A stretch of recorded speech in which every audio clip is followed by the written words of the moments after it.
দেখেন, বর্তমানকার ভালোবাসা নিয়ে যদি আমি কিছু বলতে যাই তাহলে হয়তো কম বলা হয়ে যাবে। কারণ এখনকার ভালোবাসা না কেমন যেন হয়ে গিয়েছে, যে আগের মতো সেই ভালোবাসাটা নাই। যে মানুষ আগে ভালোবাসলে ভালোবাসা মানুষটিকে পাওয়ার জন্য কত কিছু করতো, আর এখন ভালোবাসার পর 2-4 মাস যাওয়ার পরে মনে হয় কি ব্রেকআপ বা বিচ্ছেদ ঘটলে মনে হয় বেশি ভালো হয়, এমনটাই মনে হয় বর্তমানকার মানুষের।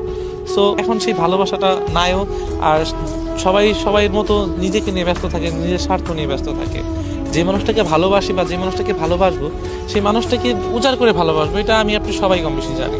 তো এই যে ভালোবাসাটা, যে 2-4 মাস যাওয়ার পরে ভালোবাসাটা টিকিয়ে রাখা না কঠিন কাজ হয়ে দাঁড়াচ্ছে। ভালোবাসাটা মনে হয় খুব কঠিন, আমি এই সম্পর্কটা টিকিয়ে রাখবো। একটা মানুষ ভালোবাসছে আর একটা মানুষ হয়তো ভালোবাসতে পারছে না, বা হয়তো অন্য কারোর প্রতি আসক্ত হয়ে যাওয়ার কারণে হয়তো তাকে তার ভালোবাসাটা হয়তো সেরকমভাবে মানে গুছিয়ে উঠতে পারছে না ভালোবাসাটা।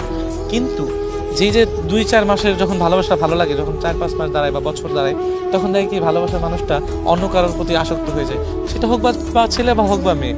তো এই যে ভালোবাসাটা একজন তো টিকিয়ে রাখা যায় না। একটা ভালোবাসা টিকিয়ে রাখতে হলে দুটি মানুষকে সমানভাবে চাইতে হবে, যে আমি আমার ভালোবাসা মানুষটিকে আমি চাই। এই যে দুজন মানুষের চাওয়া পাওয়াতে হয়তো ভালোবাসা টিকে থাকবে। কিন্তু দেখেন যে সম্পর্ক কোথায় গিয়ে দাঁড়াইছে, যে 4 মাস যাবে, তারপরে আবার নতুন কাউকে খুঁজবে, আবার নতুন কাউকে সাথে রিলেশন করবে, আবার 1 বছর যাবে, আবার নতুন কাউকে রিলেশন করবে। এইভাবে না আসলে বর্তমানে জেনারেশন ভালোবাসা, এটা ভালোবাসা না, এটা আসলে কিছু মহুয়া কাজ করে তাদের ভিতরে। যে 2 দিন ঘুরলাম ফিরলাম, রেস্টুরেন্টে খাইলাম, দেন ক্লিয়ার।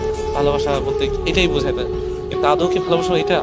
যে দুজন মানুষের প্রতি যে টান, যে ভালোবাসাটা থাকা দরকার, সেটা না থাকলে সেটা কি ভালোবাসার ভিতরে মনে হয় না পড়ে।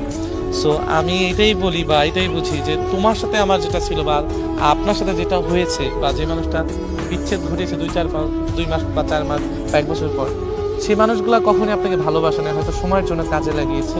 এই জন্য হয়তো আপনি আপনার ভালোবাসার মানুষটাকে ধরে রাখতে চেয়েছেন, কিন্তু পারেন নাই। কারণ এর জন্য পারেন নাই, ওই মানুষটা চায়নি। যদি দুজনের চাওয়াটা যদি এক হইতো, তাহলে হয়তো ভালোবাসা মানুষটাকে ধরে রাখতে পারতেন।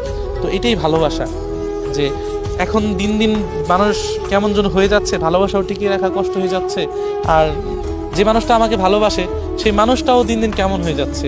আপনি বছরের পর বছর তাকে বোঝাচ্ছেন, তার জন্য কষ্ট পাচ্ছেন, তার জন্য সবকিছু ছেড়ে তাকে নিয়েই পড়ে আছেন, কিন্তু সেই মানুষটা আপনাকে বুঝতে চাচ্ছে না। ভালোবাসাটা টিকিয়ে রাখা এতটাই কঠিন হয়ে দাঁড়িয়েছে যে তার পিছনে ছুটছি, কিন্তু আমি ভালোবাসা পাচ্ছি না। নিজে ঠকছি, তবুও তাকে বোঝাইতে পারছে না, সেও বুঝতেছে না। হয়তো কারো প্রতি আসক্ত বা কারো প্রতি দুর্বল হওয়ার কারণে হয়তো আমার ভালোবাসা তার কাছে একটা তুচ্ছ হয়ে দাঁড়িয়েছে।